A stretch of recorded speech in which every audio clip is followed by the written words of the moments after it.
Bueno, hablando de hipertensión intracraneal en pediatría, vamos a recordar sobre la doctrina de Monroe-Kelly, que pues esta fue escrita en 1783. El doctor Monroe inicia con la teoría de que tiene que existir alguna presión a nivel intracraneano, ya que es un espacio cerrado. En 1824, Kelly dice, estoy de acuerdo contigo, creo de que es tanto masa encefálica como sangre, y no es hasta 1846 cuando Burrow dice de que sí, justamente es masa encefálica, es sangre, pero pues también hay líquido cefalorraquídeo como un tercer componente. Y pues ya se denomina la doctrina de Monroe-Kelly, que no es nada más que el equilibrio de los tres elementos: el encéfalo, que determina un 80%, el líquido cefalorraquídeo el 10% y la sangre el otro 10%. Importante, los valores normales en recién nacidos, que va a ser de 1.5 a 6 milímetros de mercurio, en niños de 3 a 7, y en adultos pues tenemos unos valores entre 7 y 19, hasta 19, no más de 20 milímetros de mercurio. ¿Y qué es lo que sucede? Cuando los mecanismos fallan, pues vamos a tener tres fases. La primera fase en la cual el aumento del volumen intracraneal no va a repercutir en la presión intracraneana por desplazamiento del líquido cefalorraquídeo, y pues el volumen sanguíneo todavía va a estar compensado. Entonces vamos a tener una alta complianza, baja elastancia. En la fase 2, el sistema de regulación pues no va a conseguir amortiguar ya el aumento de la presión secundario del aumento del volumen, y vamos de camino a la fase 3, en el cual el sistema de autorregulación va a desaparecer por completo y los pequeños cambios de volumen van a tener elevaciones muy llamativas de la presión intracraneana. Entonces, pues va a haber una baja complianza y una alta elastancia. Entonces, ¿qué sucede? Vamos a tener un aumento de la presión intracraneal que va a suponer una disminución del aporte sanguíneo. También vamos a tener una reducción de la presión de perfusión cerebral, lo cual va a indicar que habrá más probabilidades de lesiones isquémicas. Y pues esto recordando que la presión de perfusión cerebral va a depender tanto de la presión arterial media como de la presión intracraneana. Y esto pues porque el flujo cerebral sanguíneo es muy demandante, es alrededor del 25 al 15% del gasto cardíaco solo para el cerebro. Y pues el flujo sanguíneo cerebral va de 40 a 50 por cada 100 gramos de tejido cerebral por minuto. Y más o menos el 90% del consumo metabólico del oxígeno cerebral va a corresponder al tejido neural y solo el 10% para la glía.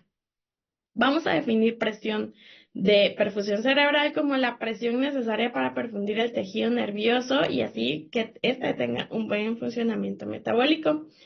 Aquí recordar que los valores normales en adultos va a ser de 50 a 70, en niños de 40 a 50 y en bebés y lactantes preescolares entre 35 y 40 milímetros de mercurio. Entonces, si nosotros tenemos un paciente que llegó con una inflamación cerebral, con un edema cerebral secundario en trauma craneoencefálico, por ejemplo, vamos a tener un edema vasogénico y citotóxico. Y pues justo como está dentro de un compartimento cerrado, pues el cráneo va a tener una hipertensión intracraneana. En cuanto a la clínica, va a depender exactamente de la etiología y de la edad del paciente, pues para empezar con esta sintomatología. Como definición de la hipertensión intracraneana, vamos a tener que es el aumento mantenido de la presión intracraneana por encima de 20 milímetros de mercurio. Para fines de examen, diría yo, es que muchos lo preguntan en milímetros de agua y entonces por eso se los coloco aquí, que es 27 centímetros de agua. Y esto pues va a disminuir la presión de perfusión cerebral. Va a presentar la típica tríada de cefalea, vómitos y papiledema. Entonces, pues vamos por partes. ¿Qué nos puede causar una alteración en la presión intracraneana? Ahorita vamos a hablar del volumen cerebral o de masa encefálica. Y esto puede ser secundario a lesiones ocupativas, como puede ser tumores, quistes, abscesos, que muchas veces en las primeras etapas, como la cerebritis temprana, no es tan visible, pero nuestro paciente tiene toda la clínica. Entonces, pues debiésemos de pensar de que a lo mejor estamos ante un absceso intracraneano, hematomas y pues también el edema cerebral en sí, como se puede presentar en la lesión axonal traumática, lesión hipóxico-isquémica, en los infartos isquémicos y lesiones infecciosas. Entre otras, pues podría ser craneosinostosis. Recordar sobre el hematoma epidural, esto lo voy a mencionar muy rápido porque pues es lo que vemos todos los días. Recordar que es una urgencia quirúrgica y es el tipo de hematoma que más rápido se va a deteriorar. Pues vigilar qué tanto desplazamiento tiene de la línea media. Si de repente tenemos un paciente que está estable, con un Glasgow por arriba de 8, con un espesor del hematoma menor a 30 centímetros cúbicos y menor a 15 milímetros, no tengo un desplazamiento mayor a 5 milímetros de la línea media, estos son pacientes que los puedo llegar a vigilar. El hematoma subdural, pues sí es una indicación quirúrgica, recordad que tiene forma de semiluna, si en algún momento llega a tener disminución del Glasgow, incremento de la presión intracraneana, anisocoria, también es un paciente quirúrgico, y esto más que todo sucede por la ruptura de las venas puente. Las hemorragias subaracnoideas, estas normalmente no van a ser quirúrgicas, pero pueden llegar a presentar vasoespasmos porque pues están en áreas muy profundas de la masa encefálica y entonces pues pueden llegar a producir mucho edema. Esta escala de Green únicamente es una escala de estadiaje para determinar si en algún momento nuestro paciente está sufriendo de algún efecto de masa o hay desviación de la línea media y entonces pues llegase a requerir de tratamiento quirúrgico. Las contusiones cerebrales pues son también hemorragias irregulares dentro de un fondo que pues ya está hematizado y los lugares característicos van a ser adyacentes a las protuberancias óseas o pliegues durales. Estas pues tampoco son quirúrgicas. Las contusiones cerebrales únicamente las vamos a vigilar. Estas normalmente son de predominio en lóbulos frontales y pueden llegar a causar también toda la clínica de hipertensión intracraneana. En cuanto al daño axonal difuso, puede ser hemorrágico o no hemorrágico. Como son microsangrados, va a ser muy difícil que nosotros lo logremos ver en una tomografía. Entonces, casi siempre lo vamos a lograr detectar, pero en una resonancia magnética. Aún así, el paciente puede ser que tenga toda la molestia o en una hipertensión intracraneana. Y que nosotros decimos, ¿pero por qué? Pues porque mi tomografía está normal, pero puede ser porque sean microsangrados que de hecho no los estamos viendo, ya que tienen una localización bastante profunda, puede ser en sustancia blanca o bien en el cuerpo calloso. Y lo que les mencionaba, pueden llegar a tener una tomografía que va a ser normal hasta el 50 al 80% de los casos. Utilizamos esta clasificación de TAI para determinar en qué ubicación están las lesiones, pero básicamente es como para fines de que ustedes sepan que existe una clasificación, pero no mucho que se usa. Igual que la clasificación de Marshall, esta es de ir midiendo como las puntuaciones de la escala de Glasgow y ver si de repente el paciente tiene desplazamiento de la línea media o desviación de la línea media y poderla catalogar, pero esto más que todo es si de repente está el neurocirujano que no quiere pasar a mi paciente a quirófano y si es quirúrgico, entonces pues yo me puedo apoyar con esto. Bueno, ya vimos cuáles son las causas de hipertensión intracraneana secundario a alguna alteración en masa encefálica. Ahora vamos a alteración por el volumen sanguíneo. Aquí podemos tener que sea por obstrucción del flujo venoso, como trombosis de senos venosos, tal cual lo pongo en esta imagen, síndrome de vena cava superior, insuficiencia cardíaca derecha, compresión yugular. Y bien, si es de origen arterial, considerar hipertensión arterial maligna, hipercapnia, intoxicación por CO2 o hipoxia. Y aquí pues también nos coloca la hipertensión intracraneal idiopática o como anteriormente se le llamaba pseudotumor cerebri. Vamos a hablar un poco de esta patología porque puede ser la típica paciente que va a llegar a urgencias y va a tener toda la clínica de hipertensión intracraneana, pero pues la vamos a ver en esta ocasión para que ustedes puedan tener esta sospecha con algún paciente. Esta pues se va a caracterizar porque tiene signos y síntomas sugestivos del incremento de la presión intracraneana pero no va a tener ninguna anomalía estructural. Y en la neuroimagen tampoco vamos a ver nada, no tiene la paciente alteraciones infecciosas o hemato-oncológicas que nos hagan pensar de que algo se lo está causando. Este tiene un predominio por mujeres con sobrepeso y en pediatría, en la edad que más se presenta es en la edad puberal. Existen ciertas patologías que nos podrían llegar a causar esta. Algunas pues pueden ser como anomalías venosas cerebrales como trombosis, síndrome de vena cava superior, algunas exposiciones a fármacos, condiciones médicas que dentro de las cuales yo podría decirles que la más común es el estado de hipercoagulabilidad. Entonces, pacientes que de repente tienen alteración de haber hecho trombosis venosa profunda y de repente empiezan con esto de que, pues pareciera que tuvieran hipertensión intracraneana, pueden estar ustedes ante un pseudotumor cerebri. La etiología que se ha postulado, porque no está del todo escrita, es de que hay alteraciones en la dinámica del líquido cefalorraquídeo. Entonces, o hay mayor producción de o hay disminución de la reabsorción por los corpúsculos de Pacini en las granulaciones aracnoideas, o bien es que hay aumento de la presión en los senos venosos. Y pues recordemos de que la cantidad de líquido cefalorraquídeo que nosotros producimos al día es bastante alta, ya que es aproximadamente entre 0.35 ml por minuto. En un adulto estaríamos hablando que produce alrededor de 500 ml. Dentro de los criterios diagnósticos, pues vamos a tener, puede tener o no papiledema, el examen neurológico va a ser normal muchas veces, o bien pueden tener un discreto parálisis del sexto par, entonces puede ser que tengan exotropia o endotropia, lo más común es que tengan endotropia. La composición del líquido cefalorraquídeo va a ser normal completamente y cada vez que nosotros realizamos punción lumbar es importante de que midamos la presión de apertura. Esto porque siempre nos va a llevar una buena técnica de punción lumbar, siempre debiese de llevar una presión de apertura. Entonces, cuando nosotros colocamos nuestra nota, pues yo me recuerdo que a veces allá en el Rudol poníamos así como de, ay, no se mide presión de apertura por falta de equipo. Pero lo que realmente es correcto es de que si la tengamos y con un raquímetro, cada vez que nosotros hacemos una punción lumbar, indicar qué presión tuvo.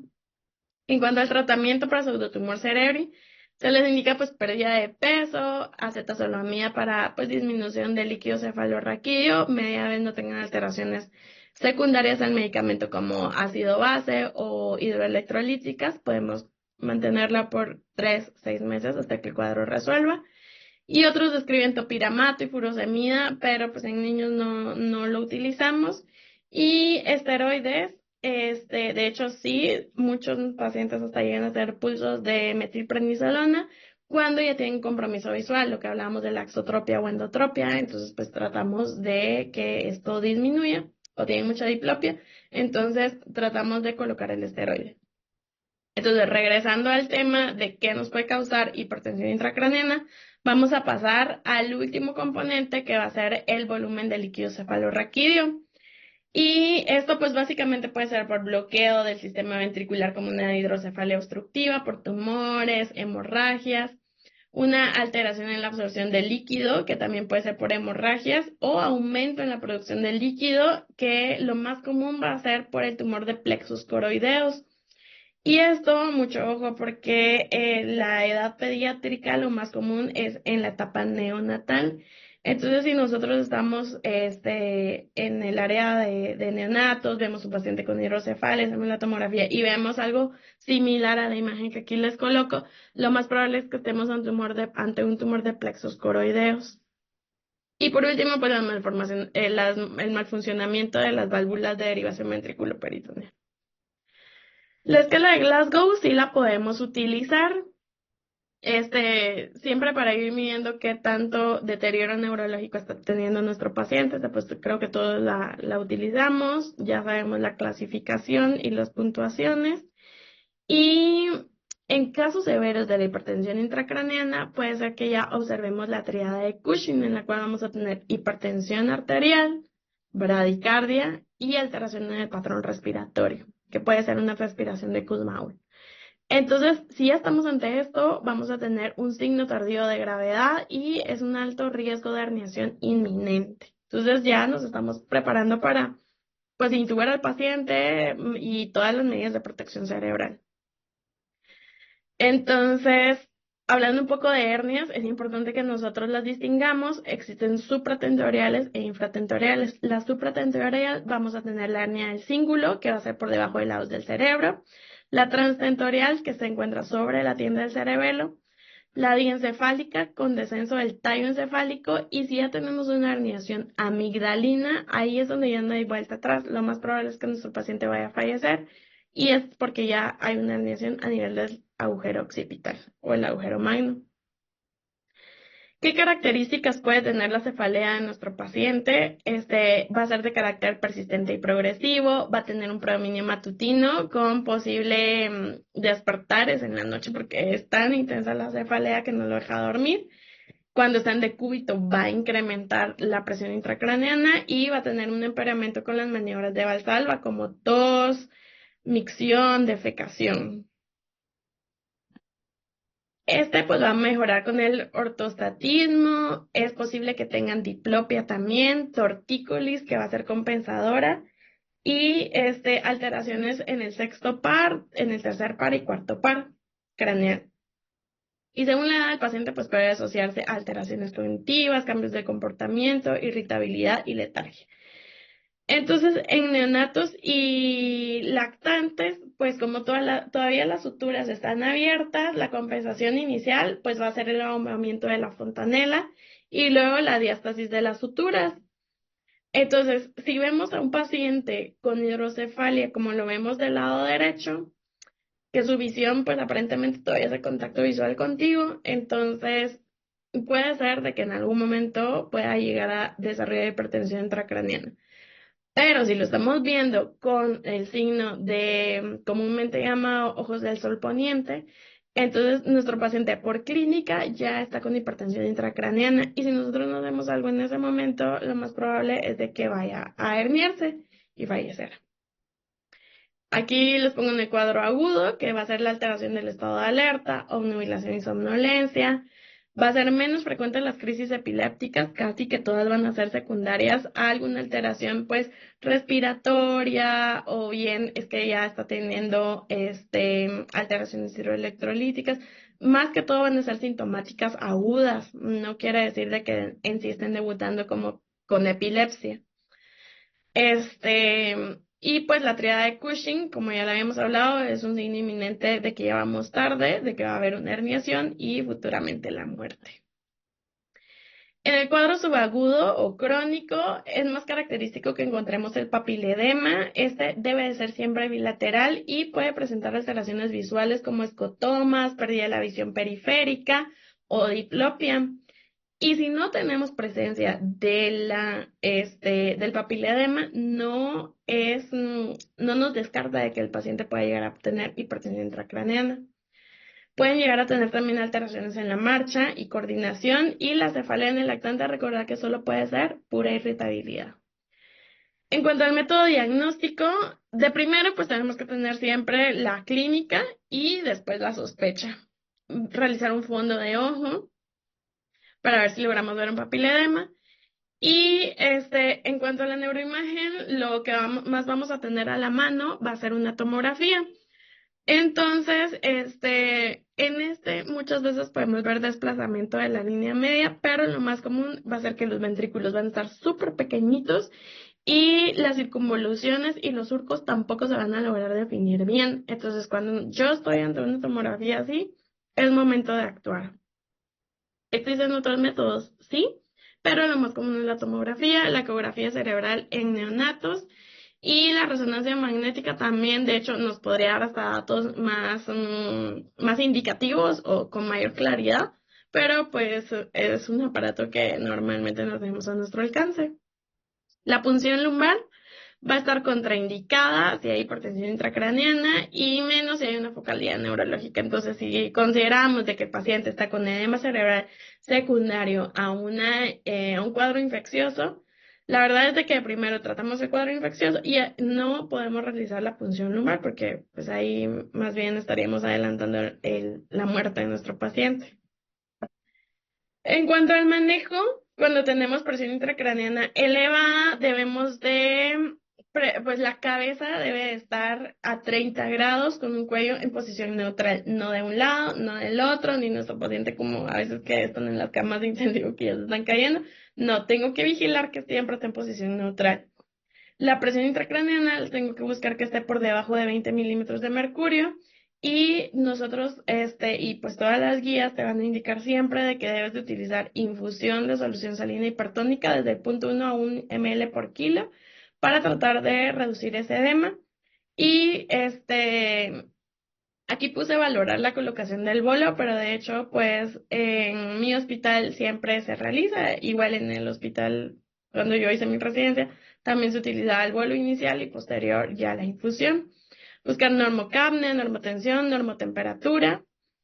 Y si nosotros tenemos que estar muy, muy pendientes de cómo están nuestras pupilas. Y por eso la importancia de que en las hojas de intensivos siempre las estemos apuntando y vigilando ustedes. Porque si nosotros tenemos que las pupilas están pequeñas y reactivas, puede ser que todavía tengamos alguna alteración a nivel diencefálica. Si luego de eso pasan a estar medias y fijas, ya tengo una alteración a nivel tectal y así está como con una pupila dilatada y la otra fija, ya tengo una alteración del tercer par craneal y ya tengo una alteración, o sea, tengo una hernia que a lo mejor ya va a nivel uncal. Y si ya están en posición medias y fijas, lo más probable es de que mi paciente tenga una alteración a nivel del mesencéfalo. Entonces, ahí sí que las pupilas son el reflejo de lo que está pasando pues a nivel cerebral. Cuando tenemos las pupilas puntiformes, no nos confundamos de que si de repente el paciente llegó sin sedación, llegó así con las pupilas puntiformes, y pensemos de que está con alguna alteración metabólica o algo más, puede ser que la lesión esté a nivel pontina. En cuanto al drenaje líquido cefalorraquídeo, si es un paciente que ya fue intervenido por neurocirugía, que coloquen monitores de presión intracraneana o drenajes ventriculares continuos. Los fluidos, siempre vamos a buscar la eubolemia, ya que la hipernatremia únicamente pues va a causar complicaciones y a largo plazo, si nuestro paciente sale bien, pues puede llegar a causar como hasta alteraciones de trombosis venosa profunda. Si llegamos a tener osmolaridades muy altas, por mayor de 320, lo más probable es de que vamos a tener lo que anteriormente habíamos mencionado, que puede ser como una mielinolisis pontina. La presión arterial no nos describe nunca cuál es la presión exacta, pero sí se sugiere de que puede estar por encima del quinto percentil para así poder mejorar los niveles de presión de perfusión cerebral. La ventilación también, buscar los objetivos van a ser saturación por arriba del 94%, un pH en 7.35 o 7.45 y el PCO2 de 35 a 45. Esto pues sí debe de ser como la meta de todos los pacientes que estoy pensando hipertensión intracraneana o que pues en los traumas de cráneo también todo esto se debe de cuidar. Los fármacos anticrisis en realidad no están indicados, pero en sí por la hipertensión intracraneana. Pero en pacientes que llegan con hipertensión intracraneana secundario a un trauma de cráneo, se ha visto de que si tuvo crisis en los primeros 7 días después de su accidente, lo más probable, o sea, en un accidente inmediato, lo más probable es de que sí va a necesitar el fármaco y va a tener pues una mejor protección ante algún segundo evento. Ahora, si las crisis fueron después de los 7 días, lo que debiésemos de hacer es vigilar al paciente si solo tuvo una crisis y no tenemos alguna otra situación que consideremos que nos vaya a seguir dando crisis, entonces lo podríamos vigilar. La glucemia, buscar siempre que esté dentro de límites normales, ya que si está hiper o hipo, incrementa las tasas de mortalidad. Siempre buscar la normotermia, ya saben, o sea, la fiebre hace el mal para todos. Sedación y analgesia. Siempre los pacientes que tienen elevación de la presión intracraneana debiesen de recibir sedantes y opioides. El fentanil se vio que tenía mejor eficacia en comparación a la morfina. Y el propofol reduce el metabolismo cerebral y disminuye la presión intracraneana, por lo que es de elección para una secuencia de intubación rápida. En niños siempre vamos a preferir el todimato. Esta también me recuerdo que es pregunta de examen siempre, porque esta pues reduce la presión intracraneana y mejora los niveles de perfusión cerebral. La ketamina también se ha propuesto como una alternativa, pero no es de elección. Aquí pongo algunas de las dosis de los medicamentos. Recordar de que no debemos dejar de lado la nutrición del paciente, si está con una estabilidad hemodinámica, iniciar la alimentación máxima a las 72 horas posteriores de la lesión. Y el uso de esteroides, la verdad es que es controvertido, en ningún lugar van a encontrar ustedes que realmente lo aconsejen, pero sin embargo creo que todos hemos utilizado como medidas de protección cerebral también el uso de esteroides. Lo que pasa es de que se asocia más como que a infecciones intrahospitalarias, pero a muchos pacientes les va bastante bien. Si mi paciente ya había resuelto la hipertensión intracraneana, ya lo tengo yo bajo vigilancia y vuelve a tener datos de deterioro neurológico súbito, entonces tengo que ver pupilas, si se puso hipertenso, bradicárdico o una postura extensora, entonces nuevamente yo debiese de manejarlo como un cuadro de hipertensión intracraneana. Cuando es en una recidiva, digamos, en ese momento, pues algunos guías sí recomiendan el uso del bolo de manitol y lo mejor que podemos hacer es hacer una tomografía de urgencia. Importante tener en cuenta que estos pacientes pueden llegar a presentar alteraciones endocrinológicas como el síndrome perdedor de sal, un CIAD o diabetes insípida.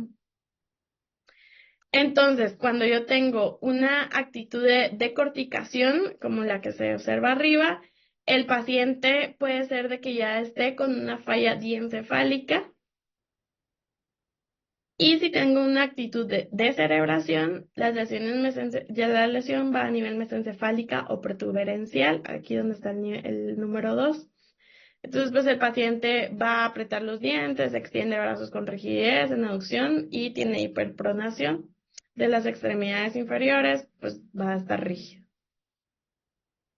En este momento, cuando vemos a un paciente en esa actitud de descerebración o de corticación, el paciente debe pasar a tratamiento quirúrgico con una craniotomía descompresiva, reconstrucción craneal, o bien ver qué fracturas de cráneo tiene.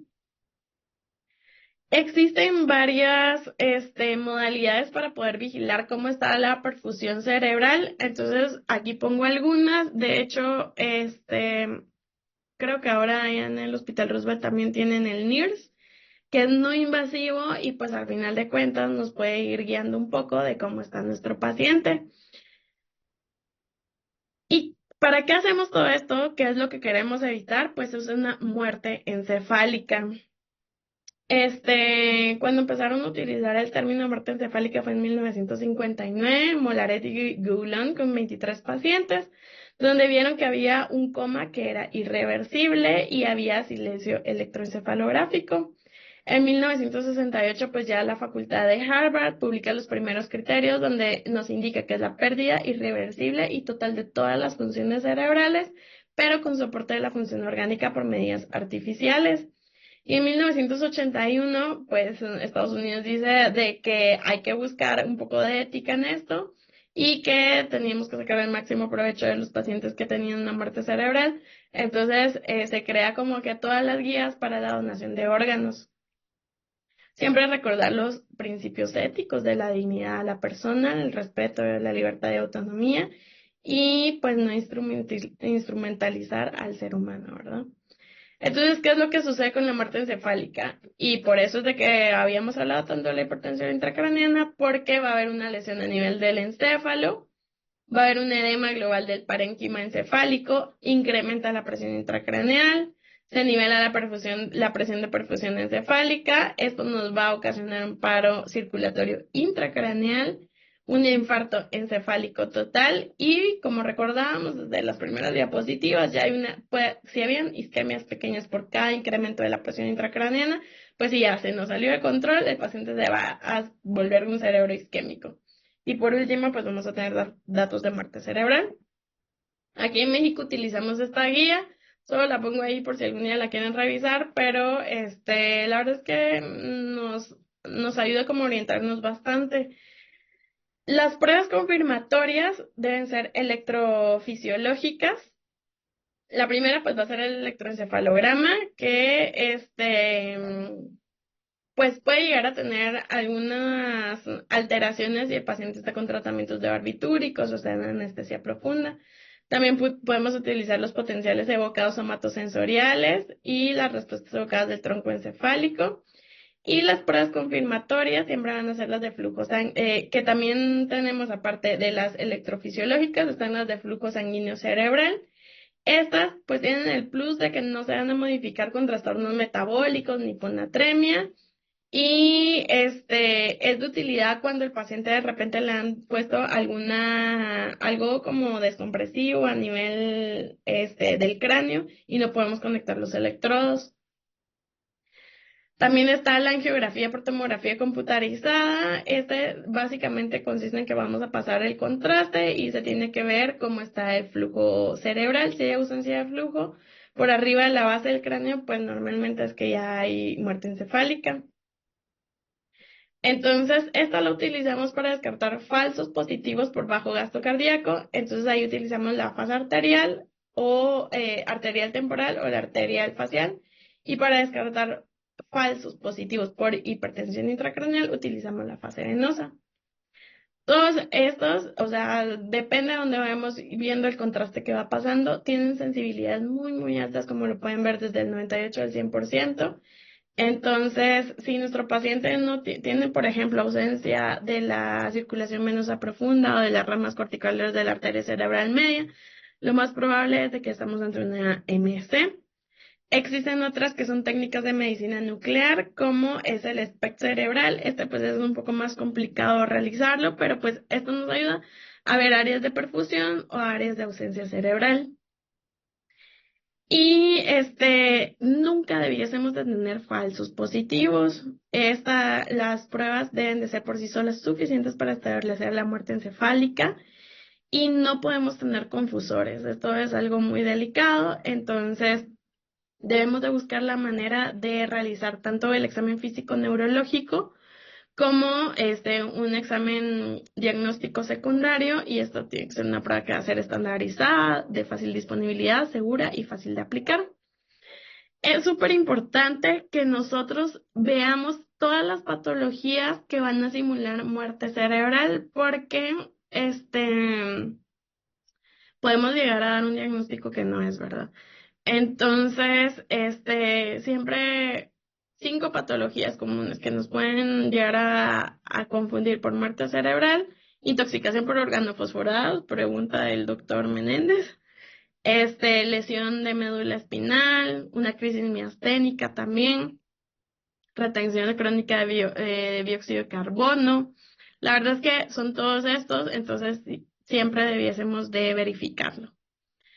Entonces, pues aquí tenemos un flujograma de qué es lo que debiésemos ir haciendo si tenemos la sospecha de muerte encefálica. Siempre debemos de excluir todo lo que pueda estar interviniendo.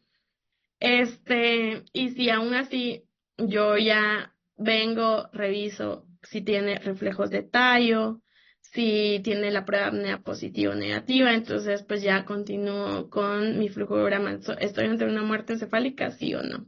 Realizo mi estudio complementario, sí, se confirma el diagnóstico de muerte encefálica, sí, y entonces todo esto, ¿para qué lo hacemos? Porque si ya se nos fue al otro lado el paciente, lo que queremos es preservar los órganos porque probablemente van a ser un donante de órganos. Yo sé que a pesar de que en Guatemala esto todavía no se lleve a cabo, como médicos siempre debiésemos de saberlo porque pues también los tiempos avanzan y esperemos que en Guatemala algún día esto se pueda llevar a cabo. Entonces, debemos de determinar la causa del coma y tenemos que excluir la presencia de depresores del sistema nervioso central. Cuando excluimos los depresores del sistema nervioso central, nosotros le llamamos a esto ventana neurológica, para poder ver realmente cuál va a ser el trazo electroencefalográfico o que cuando yo realice mi examen físico neurológico no vaya a tener ninguna distracción por algún fármaco. Entonces el paciente no debe tener alteraciones ácido-base, acidosis severa, niveles de fármacos fuera de lo normal o alteraciones hidroelectrolíticas. La temperatura, cuando yo haga el examen neurológico, debiese ser una temperatura normal, mayor a 36 grados, lograr una presión arterial normal también. Y aquí en México, pues cualquier médico puede hacer el examen neurológico, pero se aconseja que sea alguien pues experto en el tema, como los neurólogos, neurocirujanos o intensivistas. Entonces, en el coma, el paciente debe presentar ausencia de movimientos oculares o apertura ocular al estímulo nociceptivo y el estímulo nociceptivo no debe producir respuesta motora alguna, a menos que tenga reflejos espinales. Entonces, si yo estoy sospechando que mi paciente tiene muerte encefálica y cuando reviso los reflejos de estiramiento muscular están presentes, me voy a mi clínica de siempre donde se integran los reflejos, va a ser a nivel espinal. Entonces, por esa razón puede llegar a tenerlos. Ausencia de reflejos de tronco encefálico va a ser la ausencia de reflejos pupilares a la luz en ambos ojos. Generalmente la pupila va a estar fija y en posición media o bien dilatada, puede estar entre 4 a 9 milímetros de diámetro. Las pupilas mióticas pueden sugerirnos que todavía esté el paciente bajo alguna intoxicación por drogas o bien que va a tener algún deterioro rostrocaudal. Si nosotros determinamos que la columna cervical está bien, podemos realizar los movimientos oculocefálicos en los cuales nunca tengo que tocar el párpado, sino que es por arriba del párpado y movilizar la cabeza del paciente. Entonces, el paciente debiese voltear a ver en el lado contralateral.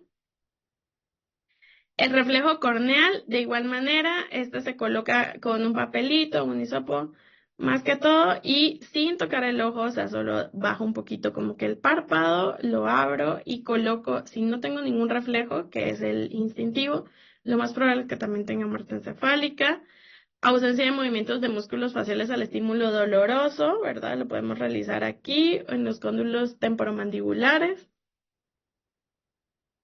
Ausencia del reflejo faríngeo y traqueal.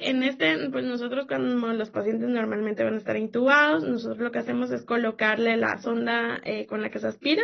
Y entonces si no tiene ningún reflejo, pues también eso lo tomamos como ausencia del reflejo faríngeo. En cuanto a la prueba de apnea, esta normalmente la hace el intensivista, pero en muchas ocasiones, pues, nos toca realizarlos a todos los médicos. Entonces debe cumplir con los requisitos de normotensión, normotermia, euvolemia, eucapnia, ausencia de hipoxia y ausencia de evidencia previa de retención de CO2. Entonces, en ese momento yo voy a ajustar todos mis vasopresores hasta tener una tensión arterial sistémica de 100 milímetros de mercurio. Voy a preoxigenar al paciente 10 minutos previos con oxígeno al 100% para poder tener una PaO2 de 200 milímetros de mercurio. Y lo que hago es que reduzco la frecuencia de la ventilación hasta 10 respiraciones por minuto para lograr la eucapnia. Reduzco el PEP que tenga, o sea, si ya ven que a veces los tenemos reclutados como hasta 10 o 12, 14. Entonces, lo bajamos a 5. Y si la saturación de oxígeno se mantiene por arriba del 95, en ese momento yo realizo la gasometría basal. Desconecto al paciente del ventilador y veo si mantiene la oxigenación del 100% colocándole como un oxígeno indirecto a 6 litros por minuto. Si tiene movimientos respiratorios, es decir, como inspiración, expiración por 8 a 10 segundos, o que tenga un breve jadeo, pues tengo que suspender la prueba y también si la presión sistólica disminuye menos de 90, pues ya la suspendo. Si mi saturación baja a 85 por más de 30 segundos y lo puedo volver a reintentar, sí, La segunda vez, ¿se recuerdan que la primera vez era colocar oxígeno indirecto a 6 litros? Esta segunda vez lo puedo hacer con oxígeno a 12 litros. Pero si no hay movimiento respiratorio, repito la gasometría después de 8 minutos. Si yo no tuve movimientos respiratorios, la PCO2 es mayor o igual a 60 milímetros o hay un incremento del 20, entonces quiere decir que la prueba de apnea va a ser positiva y me va a soportar el diagnóstico de muerte encefálica. Y la prueba puede ser que no sea concluyente también y la puedo repetir 10 minutos después de estabilidad hemodinámica. Entonces, dentro de las pruebas auxiliares, aparte del examen neurológico, como lo habíamos hablado, puedo utilizar electroencefalograma, angiografía cerebral, gamografía, Doppler, tomografía, angioresonancia. La hora de muerte debiese de ser el momento en el que la PCO2 eleva los niveles o mayores a 60. Y en los pacientes que tienen una prueba de apnea incompleta, el tiempo de la muerte se determina por el tiempo en el que se interpreta la prueba auxiliar. En este caso, se hice la prueba de apnea, el examen neurológico y voy a realizar un electroencefalograma. Entonces, cuando finaliza el electroencefalograma, ese momento es la hora de muerte. La temperatura siempre debiese de estar como mínimo a 36 grados cuando yo vaya a dar este diagnóstico. ¿Y por qué? Porque cuando un paciente se encuentra con una temperatura menor a 27, empiezan a desaparecer todos los reflejos del tronco encefálico y cuando está menor a 20 grados, pues ya van a estar ausentes. En cuanto al registro del electroencefalograma, este debe de incluir al menos 8 electrodos, debe ser por 30 minutos y la temperatura mínima para realizar el electroencefalograma es de 34 grados. Si tuve un paro cardiorrespiratorio, lo puedo hacer, pero hasta después de 12 horas. Y si tengo mucha duda en un trazo electroencefalográfico, lo puedo repetir después, de 4 horas. Y algo así es como se ven los electroencefalogramas de estos pacientes, que se puede determinar como una inactividad electrocerebral o bien silencio eléctrico. Y pues ya se deben de probar varios filtros para poder pues, determinar que sí estoy ante una muerte encefálica. Importante que sepamos la vida media de los fármacos, porque cuando nosotros dejamos en ventana neurológica al paciente, al menos debe tener 12 horas libre de fármacos. ¿Y por qué 12 horas lo pedimos más o menos nosotros? Porque de repente han utilizado dexmedetomidina, tiopental, propofol para nuestro paciente. Entonces, eso es lo mínimo, o bien 4 vidas medias del medicamento para poder realizar el electroencefalograma. En el recién nacido pretérmino, pues esto ya lo habrán visto ustedes en neonatos, donde cuáles son los reflejos que nosotros esperaríamos observar. Entonces, si nosotros vamos a ir a valorar una muerte encefálica de un neonato, pues es un poco más complicado porque normalmente no los van a desarrollar muchos en su prematurez, o bien lo desarrollan hasta las 32, 34 semanas. La procuración multiorgánica, pues es justo hablar de qué es todo lo que tenemos que hacer para que el cuerpo pueda seguir siendo funcional para una donación, ¿verdad? Y nos hablaban de que de primero podemos utilizar reanimación hídrica, norepinefrina, epinefrina, buscar toda la normocapnia y todo lo que habíamos hablado. Esto era aquí en México, los trasplantes que se habían realizado en el año 2023. Esperemos que en algún momento en Guatemala pues también lo podamos tener. Y el año pasado, en octubre del 2023, la Academia Americana de Neurología nos da esta guía sobre qué hacer y qué criterios tener. Es un consenso de qué hacer ante tu paciente con muerte encefálica. Y lo que más no me llamaba la atención y que variaba un poco era de que en Estados Unidos no se puede terminar muerte encefálica en bebés menores de 37 semanas con una edad gestacional corregida. Tampoco nos permite que el médico que va a estar viendo de que si el paciente va a ser donador de órganos, no puede hacer el examen neurológico él ni dar el diagnóstico de muerte encefálica, tiene que ser otra persona. Entonces, con los recién nacidos, nosotros acá en México, la verdad es de que sí, sí lo procuramos y lo hacemos tal cual, como siempre, con el electroencefalograma, vemos si hay actividad o no, porque así lo dice la guía. Pero a lo mejor si ustedes leen las guías americanas, les van a decir de que no, oye, no te metas en problemas de decir si tiene muerte encefálica o no, porque en menores de 37 nosotros no te vamos a avalar por eso, ¿verdad? Más bien hay que esperar a que el paciente pues salga de esa edad corregida para poder dar el diagnóstico. La evaluación, si es dudosa o tenemos inquietudes, la podemos volver a realizar entre 24 y 48 horas. Y el periodo de observación en niños que son recién nacidos a término y hasta los 30 días de vida, o sea, lo que hablábamos de la ventana neurológica debe ser de 24 horas. Y niños de 31 días a los 18 años debe ser de 12 horas. Entonces, si un paciente va entrando en el área de shock y yo lo veo ahí con pupilas dilatadas y todo, o sea, voy a hacer todo lo posible para que ese paciente salga y todavía no le puedo dar legalmente el diagnóstico de muerte encefálica. Buscar la temperatura central, que la presión arterial no esté disminuida. Y pues aquí ya el nivel A de la Academia Americana de Neurología nos dice que deben de ser dos médicos diferentes quienes van a realizar la valoración y que si nuestra paciente está embarazada, que puede pasar también, y el paciente y el feto todavía está vivo, entonces debemos de dejar que la paciente continúe en su estado de coma hasta que el feto sea viable. Y recordar que pues la diabetes insípida se va a desarrollar del 38 al 41% de los pacientes, entonces pues es un dato inminente de muerte encefálica también.